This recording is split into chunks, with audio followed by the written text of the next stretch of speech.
Alright, our next email comes from Brian in Union Mills, Indiana. Brian writes, "Hey Greg, your website's badass. You've been a motivation, inspiration for me for a while now, and not just in the fitness arena either. I know that if I'm having a bad day or lacking motivation, I can always look to you to bring me up, so thank you. My question is, do you have any body part that outgrows a rest or easily train? My legs and arms are an easier body part for me. I'm 5'5", maintain a body fat around 5%.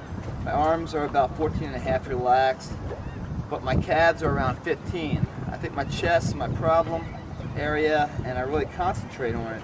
Just wanted your advice, what you do in this situation. Thanks, man." Brian C., Union Mills, Indiana. Close this so I don't drop it in the water. Good question, Brian.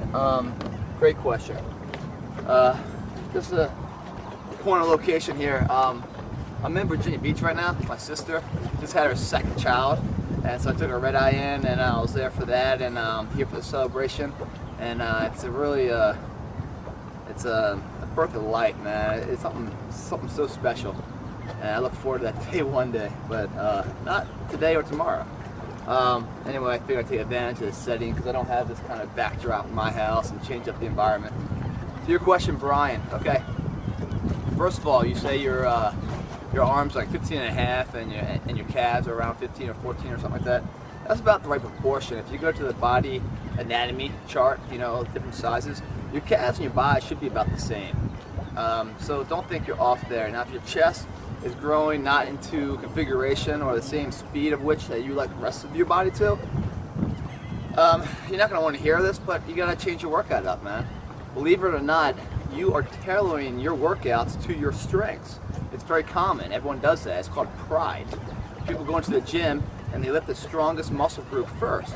The reason why they do that is because they have a sense of well-being, a sense of placement in the gym, a sense of manhood. It's all pride.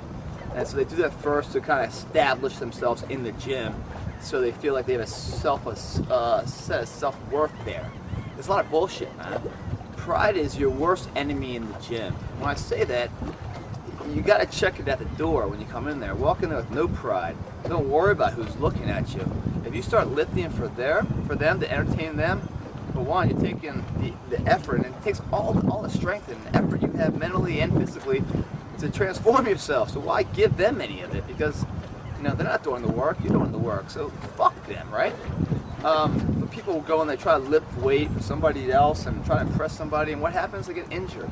Or they lift with bad form, so they're targeting muscle range. If they're trying to like actually attack, isn't attacked so well. So they come out of the gym with a workout that isn't quite as productive as it could have been. So pride is something you should get rid of. The reason why I say that is because you're going in there and probably not hitting chest right away. You know, you're doing something else to kind of establish your manhood first. My workout right now is a split. It's a 5-day split where I do chest, then back, then shoulders, and arms, and legs. It's a Monday to Friday, Saturday, I repeat the whole thing, with a day off only coming when it happens on its own occurrence because of natural external factors that take me out of the gym that day.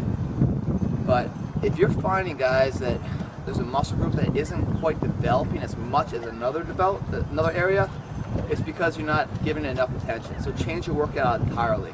Different workouts for different people. I do a different body part each day. Some people do circuits where they do push days, where they're doing like chest and shoulders one day, and then they do pull days the next day, which is back and, you know, buys, and then they do legs on a third day.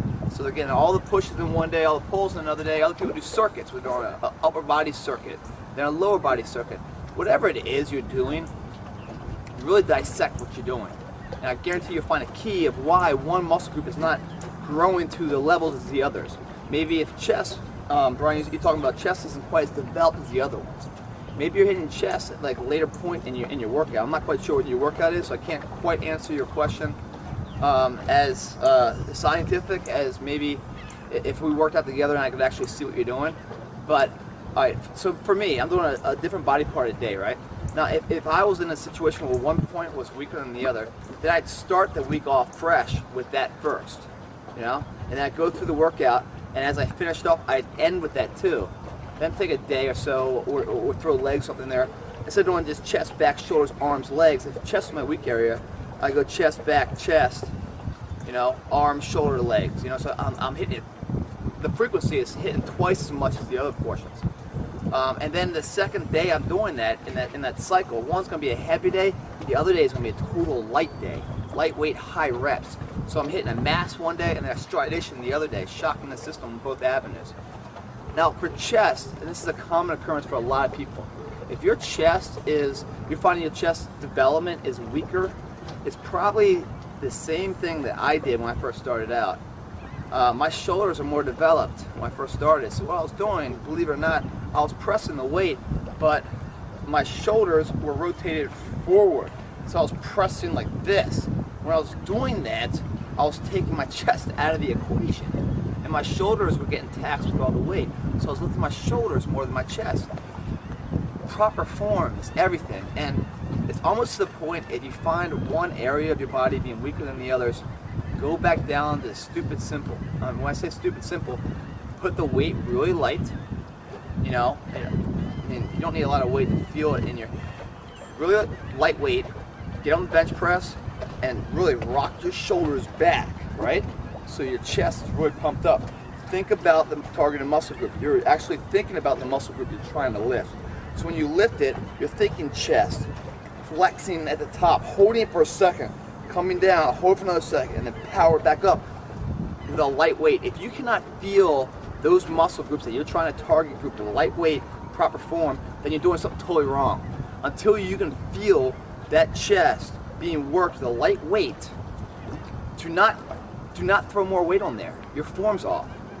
Get down to simple stupid. Get that form right, man. Roll those shoulders back. And I did this for years before I realized this. And, you know, and for the whole time, to the point my posture was actually hunched forward because my shoulders are so much more developed. I had to roll those chests back, man, and then start pressing it to feel the chest working. And I did, and the way I found out what was right and what was wrong was by dropping the shit down to lightweight and doing the right form. The right form, then I was feeling what muscle group I was trying to lift, you know. I kept going until it was like I was actually fatigued and lactic acid came in there and I was starting to feel pain. Then it said, bam, it like glowed. It's like, this is the muscle group I'm working. Now I know, good. But sometimes that if you roll your shoulders forward, it's like golf swing. Sometimes you need like a hook shot. Sometimes you need a fade, a slice, or whatever you might need. So you want to keep that in your repertoire to use later in life. But if you're trying to hit your chest and your chest isn't quite developed, strip the weight down, go down to the basics, get the right form down where you're feeling that muscle group worked. Another thing with chest, if it's not feeling developed, I like to sometimes start off with like a lot of flies, you know, cable flies, like crossovers, you're coming in, just to warm up that chest in a weird way. Then go into presses. Shock that workout up, man. And Brian, if the chest still isn't feeling it, then I go to body weight, man. I do a lot of push-ups and a lot of the dips. You know, take a cycle or two off. I mean, the reason why things are growing out of sync than the rest of the body, don't we wish our body would all grow together? Don't you wish like our mindset and our body could just come together and just go down the same path? Well, it doesn't work that way, it never will. Your body's always trying to cheat the system, always trying to find a more efficient way to lift the weight. Your body doesn't realize if you're trying to do a bicep curl that, hey, I'm just gonna work the bicep, man. I'm not gonna work all these other muscles I have to lift. Your body's like, that's bullshit. Your body's like, I have all these other muscles. I'm going to incorporate all these muscles to make this weight as efficient as I can to get it up, get that load up.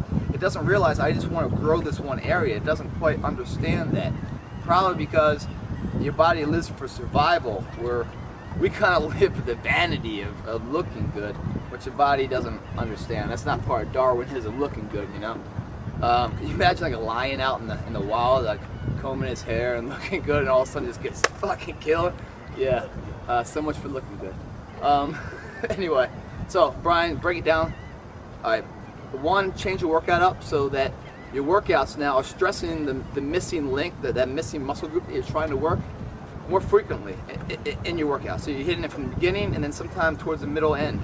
So you're hitting it twice as much as the rest of your body. That's one. If that doesn't work, then take a day off, right? Go into the gym and just look at all the chest exercises. And there's a bunch of them on the videos and stuff that I've shown. And just put lightweight on there and do them and keep moving your shoulders back and rotating it. Do it until you feel your chest being worked. Then you know you're in the proper form. And do that until you feel the chest being worked before you add any weight. Third one is going to be body weight. Just do body weight until you shock the system. And probably the fourth would be change your entire workout up, because your body's getting into a groove. And grooves are good for some avenues in life, but not for working out. You always want your body guessing. Hope that helps, Brian. Thanks for watching.